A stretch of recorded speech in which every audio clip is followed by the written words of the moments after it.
into some of the smaller pieces of news, but we still find interesting. This is a really interesting story. So with Crucible, so I don't know if you know much about Crucible, Nope. but effectively Amazon Game Studios was set up, so obviously under the Amazon umbrella, and they had three separate studios. One was Relentless Studios, and they've all been, employed with, a lot of people in the industry, a lot of known people, and they've been working on this free to play multiplayer game. So like a bit of a hybrid between Overwatch and Fortnite. And so this game is so bizarre. They actually released the game in a closed beta earlier this year. So it came out. It's been in development for supposedly about 6 years. And 1 month after they went to open beta, they actually closed it. They're like, no, it's gone and closed again. And everyone's like, what's going on with this game? It's so odd. And then there was just an announcement the other day to say that they're, in 1 month's time, they're stopping development of the game. So, I can't recall a game that it's kind of effectively been released and then unreleased and then cancelled. Like, I cannot think of one single game in that category. Even smaller titles on Steam, I don't ever remember that happening, I must admit, I haven't followed this one because, as you know, I'm not into free-to-play games. I'm not into... I mean, look, I used to play Destiny, and I think that was more of the team thing and the peer pressure and the addiction of playing a game like that. But when it came to repetitive titles that, like Overwatch, Fortnite, etc., it used to appeal to me back in the day, but I just can't do them anymore. I really can't. You're like one of those guys that was fat and then got thin and then just is there on everyone's ass about it? Dude, like, don't get me wrong. Each to their own. There's nothing inherent. Well, the only thing I'd say inherently wrong with those games is the fact that they're designed ground up to get people hooked on that repetition. It's designed to do that. Of course, man. Absolutely. It's designed for that game loop. That's probably the only thing I'd hold against them. Now, do I think that they're super horrible and people shouldn't play them? Hell no. Like, play whatever game you like if you enjoy it. It's not my thing anymore. It used to be my thing. I used to play COD. I used to play Destiny. I used to play those to death. I used to literally, that's all I would do every single night when I'd come home. And then I kind of just doesn't appeal to me personally anymore. But I can absolutely see the appeal.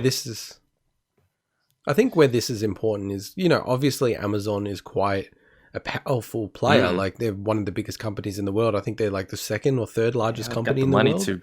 And, I think inevitably Amazon will be the number one company in the world. Just the way especially now thanks to the lockdowns. So.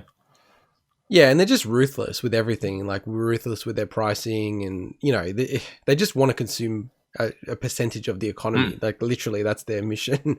So, it was always very important to see what they were going to do in the game space. They've, as we covered in a past podcast, they launched their cloud streaming thing called Luna, which absolutely has no fanfare at all. I'm actually like, I think Swinny and I were more interested in it than many other people, given that they can have that Twitch integration, and I think that's where it will live and die. But this Crucible thing, we've just kept an eye on it, not to necessarily play it. It's just like, what's going on with this game? It's been in development for 6 years, and now they just cancelled it. It's really weird. I really hope that there's some interesting stories that come out from the devs on this and what happened. Is it just because it just seems insufficient uptake, bad feedback? I mean, I haven't played the game, so I don't know. It was received very poorly, so I didn't play it. But it was sitting on it was like 60 or like 65, 55, that kind of range on Metacritic.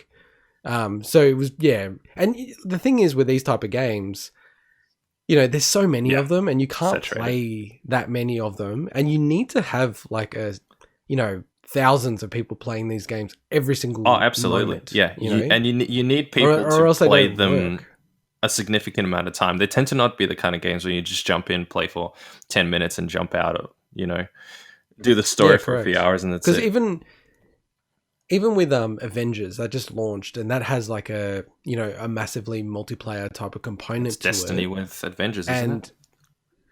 They dipped below 1,000 players. Wow, that's actually pretty low. The other day, which is terrible. Like once you start doing that, Like people, because I've had this with games that I like, and we have this problem in Australia because we're in a different time zone than the rest of the world. So, we're already a smaller audience. So stuff like Rocket League, before it went free to play, it was starting to be like, I know everyone I'm playing against because I keep seeing their names all the time. That's all you play. And now that it's free to play, it's massively better. But it's a big problem. Like if your game doesn't take off, and I think given the type of game that this is, it sort of lives or dies by how fun it is to play, and it just didn't seem that fun. And they just made a ruthless decision to kill it, even though they haven't launched it. Really, like they have launched it and then they pulled it and then cancelled it. It's just.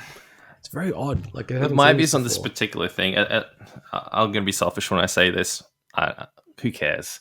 There's other games like this in the market, and I don't feel bad for a game that from scratch was designed to just emulate those kind of games that just get people hooked. Sure. Sell them cosmetics, sell them extra stuff. It feels like it was probably purely designed from scratch just to be one of those games. On the other hand, I do feel bad definitely. For the developers that put in all their time and effort on a project only to have been told, sorry, guys, not going ahead with this. I generally feel sorry for them because that would absolutely suck, putting all that time into something like this and then it not going anywhere. And it's not just that it sucks, it's that from a career perspective... you potentially have invested 6 years of your career in a game that has been cancelled. Like that's rough. And look, like I think what's important about this story is really about Amazon and their space within gaming, and their own game studio. They've got their own engine, and obviously all the signs are it's not going well. But they'll try again. So it's something that they'll try again. With a company that size and. Someone like Bezos and anyone who works under him within the gaming space, they know it's a massive market. The gaming industry is huge. Yeah. There's no way, they won't persist and eventually get something out that will gain traction. They've got the budget for it. Yeah. They have the ability to hire the right people. They can throw money at whatever project they want to throw money at. They can advertise really well. So eventually they'll get something out there that will probably be, the number one most played online game. Yeah, maybe. And let's move to being a truly PC podcast.